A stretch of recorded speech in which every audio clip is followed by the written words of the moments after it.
Вашият кметски мандат 2015-2019 беше изключително наситен със събития и нови проекти. Вие се справихте с финансовата слабост на община Видин, която беше пословична.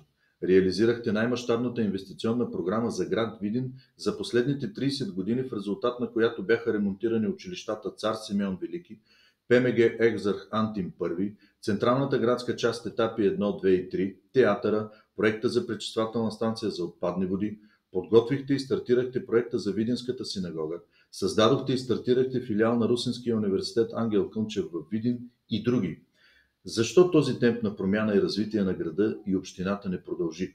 Какво се случи, инженер Ценков? Случи се това, че през 2019 година беше избран друг кандидат за кмет на община Видин и всички ние видинчани видяхме, че приоритетите и визията за развитието на общината бяха съвсем други. Влезе се в едно поведение, в което се тиражираха в публичното пространство постоянни лъжи, манипулации и фалшификации на факти и събития, за да се оправдаят неизпълнените обещания, като тези оправдания бяха насочени предимно с нападки към мен и реализираният от мен мандат.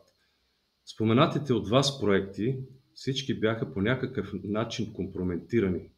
Например, беше провален финансово-оздравителния план, като не беше платена последната вноска.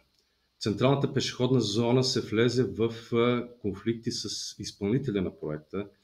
За пречиствателната станция дори бяхме свидетели на подаване на сигнал от сегашния кмет, което за мен аз го определям като един вид доносничество, единствено и само в последствие да се търси някакво компрометиране на моята дейност като кмет на община.